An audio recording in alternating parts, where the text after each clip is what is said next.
We're getting close to the end of the year here, the end of 2022. I'm sure a lot of you watching this video, all of you actually, are part of the language learning community in some capacity, most likely learning Korean. And what the end of the year means is setting goals for next year. Language learning, much like exercising, going to the gym, whatever, is one of those things that has a super high failure rate when it comes to New Year's resolutions or New Year's goals, whatever, that kind of stuff. In this video, I'm going to share some advice about how to set realistic language learning goals for next year, 2023, and increase your chances of actually completing them. Let's talk. For many of us, getting super fluent in our target language, most of us here are studying Korean, is our main goal every year. Passing some test, getting into some program, or understanding some piece of media. The problem is, and this is nothing new, most of us are going to get totally burnt out on that goal pretty quickly. We'll work too hard on it, we'll get bored, we'll get distracted by real life obligations that get in the way or, take away our attention. I have some feelings about what the reasons for this are. So let's look at two different bad goals to kind of help illustrate my point. First, I want to get X score on X test. Let's just say a 6 on the TOPIK exam, which is the government-approved Korean language proficiency test. This is not a great goal for several different reasons. Aside from what I usually say about how tests to measure fluency and language ability are kind of dumb, it's just like a waste of everybody's time, this goal is also terrible when you look at it through the two metrics that I like to use to measure the quality of a goal. First, it is way too specific. And second, it is way too measurable. So first, specificity. That's fun to say. Specificity. As specificity goes up, so does rigidity. Accordingly, as rigidity goes up, flexibility goes down. If we lean too far into super specific territory, we lose our ability to pivot when our interests take us in a different direction. We lose our freedom to explore. If our goals are too flexible, too ambiguous, we end up getting stressed about the amount of choices we have to make and the lack of direction in general. I think these two factors are what lead us to often get burnt out or become resentful or just lose interest in pursuing goals that we once were super passionate about. Let's move on to measurability here for a minute.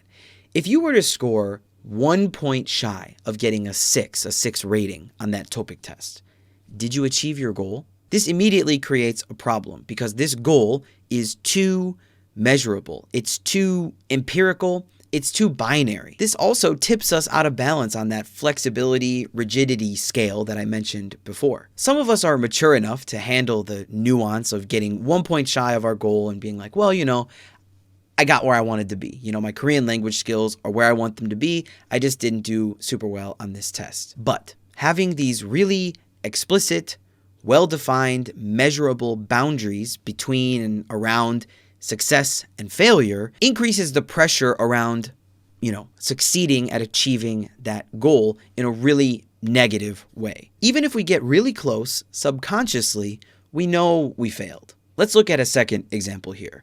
I want to be conversational, or more often, fluent in X language by the end of the year. Looking at this goal, I'm sure you also can immediately see how this sets off a bunch of, emergency alarms on the rigidity, flexibility spectrum front. What does conversational or fluent even mean? Who determines that? What's even worse about the ambiguity of this goal is that it is both super flexible and super rigid at the same time. I mean, we all have a feeling for what the words conversational and fluent mean. The reality of this goal is that you are going to only remember the tons of small instances in which you don't live up to the standard you have that defines the words conversational or fluent, in your own personal dictionary. Don't even get me started on measuring this goal. What are you going to do? Take a test? Ask a friend? Keep track of the vocab words and just say that that's fluency? Come on, you're also thinking this goal is ridiculous, right? So let's summarize here. Being too specific or ambiguous, too rigid or flexible, and also being too measurable or too immeasurable are the extremes.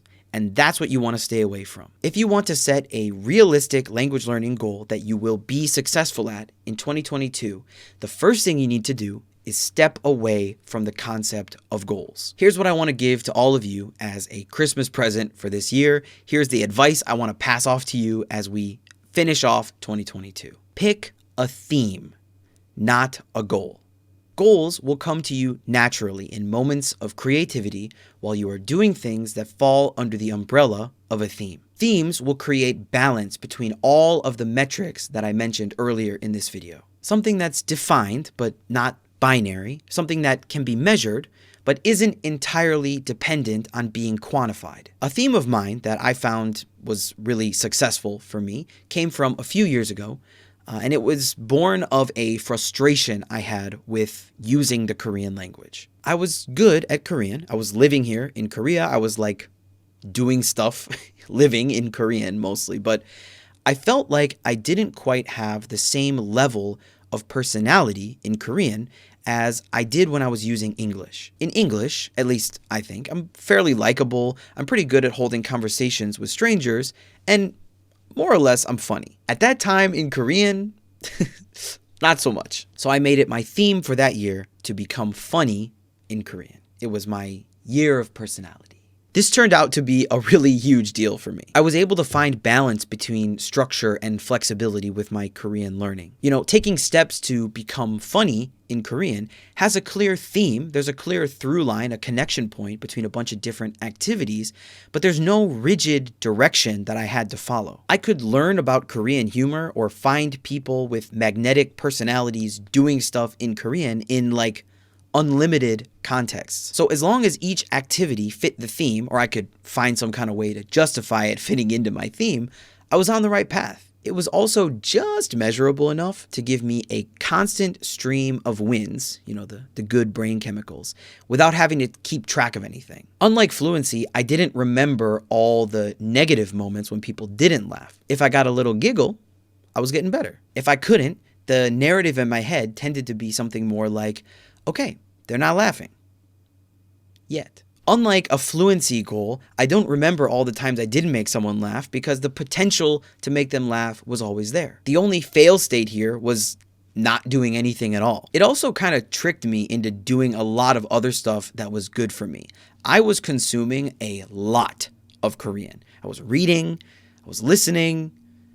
I guess those are the only two ways you can input language, but I was doing a lot of both of those things. Hopefully you get my point. The pursuit of more personality had me doing a bunch of things that I normally would have considered like studying or work or something I may have, procrastinated on. And I did these things without even realizing, which was awesome. So in 2023, what will your theme be? Think about all the things you want to do in, with, and related to the language you want to study, hopefully Korean here with me.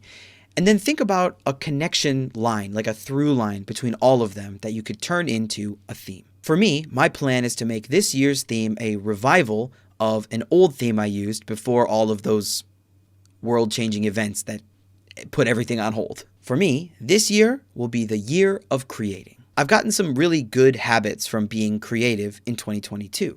I created a bunch of content for this channel in the first half of the year.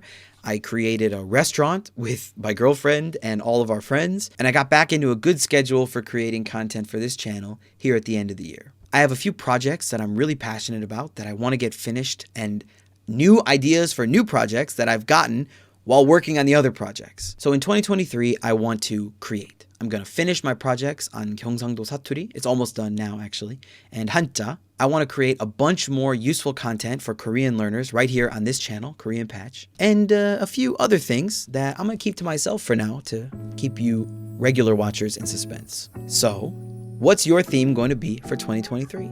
Let me know in the comments. If you don't quite have it figured out yet, let's work through it together. I love helping people, pursue their goals. That's a hobby of mine, weirdly. I want to work with you to come up with something that's exciting and inspiring and ultimately helps get you to where you want to be. As for news, this is going to be the last video for Korean Patch in 2022. I'm going to take just a little break here and then hit the ground running with my year of creating in January. If you'd like to get some free downloads or get all the latest updates right to your email inbox about all the projects and content, all that stuff that I'm going to be releasing next year, just head over to my website at koreanpatch.co and you can sign up for the mailing list right there on the front page. It's free and it keeps you in the loop. Okay, that's it for 2022. I will see all of you in the new year.